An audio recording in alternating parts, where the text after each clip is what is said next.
just got done watching The Last of Us Episode 6 titled Kin. This is going to be a full spoiler review for this episode, and I can't wait to get your guys' thoughts down below in the comment section, so make sure to leave those down below and hit that like and subscribe button because we are going to be talking a lot of The Last of Us over the next couple of weeks. And just a little bit of background context, if you haven't watched any of my videos yet, I'm a massive Last of Us fan, probably one of the biggest. The video game is my favorite video game of all time, and so far I would say that this adaptation is the perfect way to adapt a game in every sort of way, and this episode just continues to prove and elevate the context and the story that we got from the games, but make it even better. And I understand there might be some people who will be like, well, I want more action, I want more infected.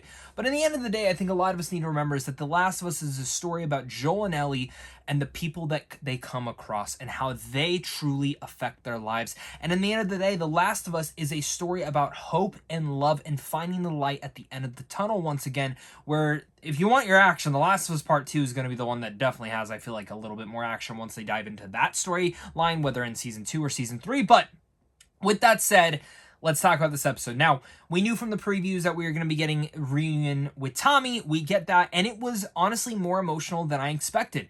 What I really love about this, and one of the things that I do love, and don't be worried, I'm not going to be spoiling what happens coming forward. I'm going to stay very vague with that, but I will talk about certain things. There's a lot of buildup, and certain things that they do in The Last of Us Part 2 that this show has very slowly started to indulge and develop already within the characters of Joel, Ellie, and even other people in the scenarios around The Last of Us. One of the biggest things is Jackson.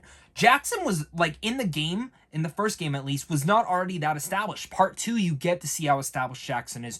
And I love how they're already establishing that. I like to see a little bit more about Joel and Ellie and kind of what they and their conversations kind of insinuate. And really enough, their conversation continues in a certain way that really works in a way that kind of works. Like the small little thing of him saying he wants to be a sheep rancher.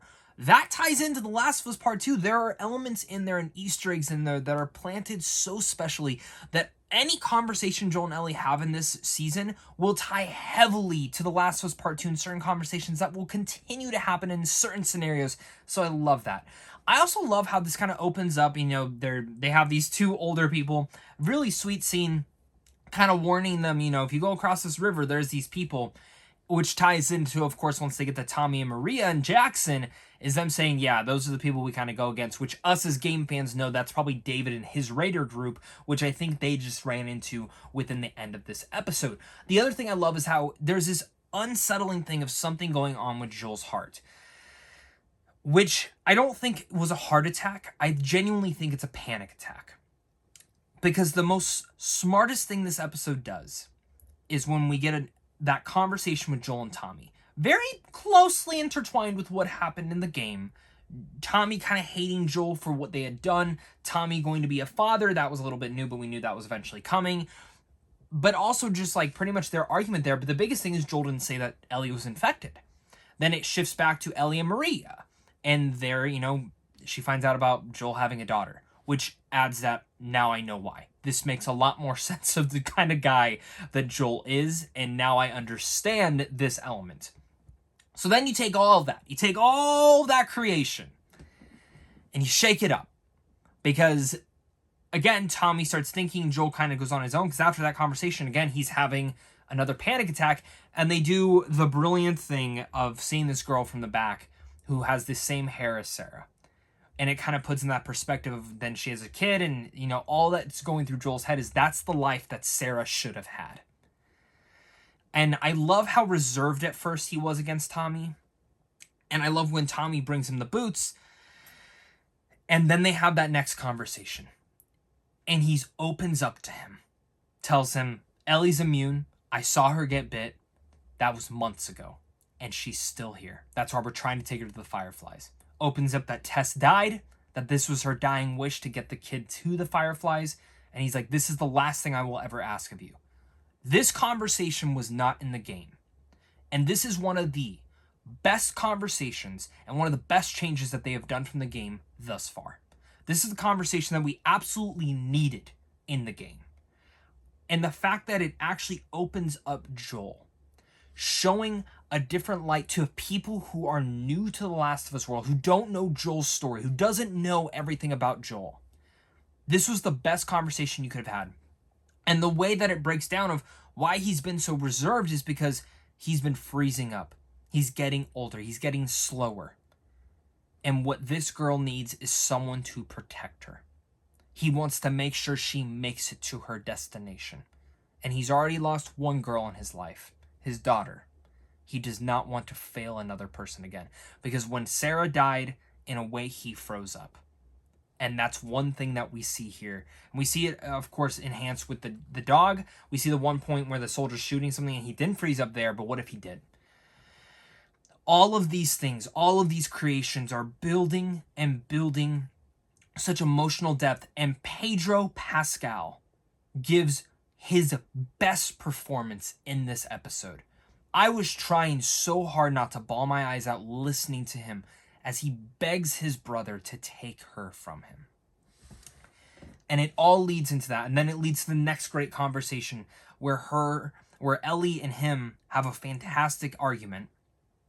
And she brings up Sarah.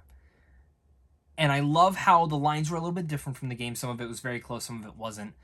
But pretty much Ellie saying, everyone leaves me or they die. Except for you. And, Joel comes off reserved again. But then he goes into his room. And he sits there and he thinks about Sarah. And the next morning when Tommy comes to pick up Ellie, they go to the stable.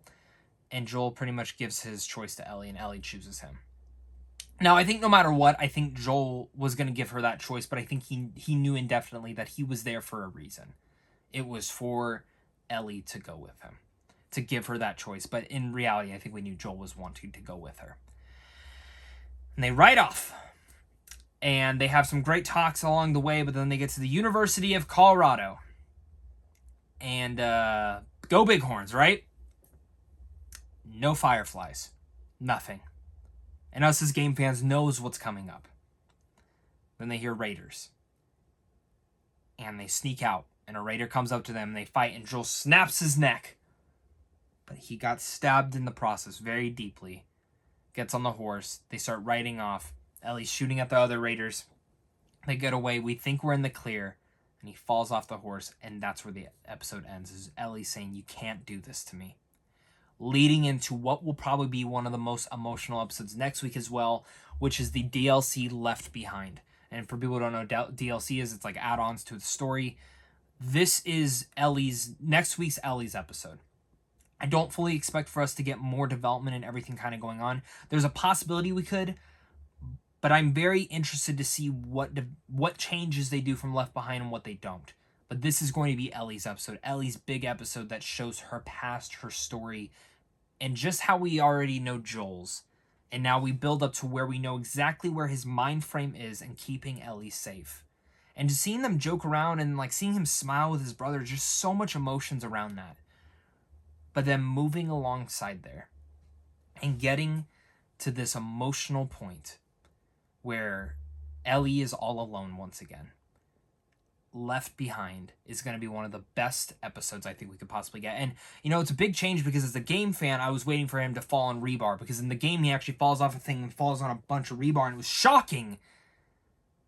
In this, though, him getting stabbed shocked me too, because I did not see that happening. I knew something was going to happen. I assumed it would maybe be one of his panic attacks or something, but him getting wounded was devastating, and it was great. I love this episode. The show's a masterpiece. It is one of the best shows ever made. I cannot underestimate that enough. If this continues to quality, this will be my favorite show of all time.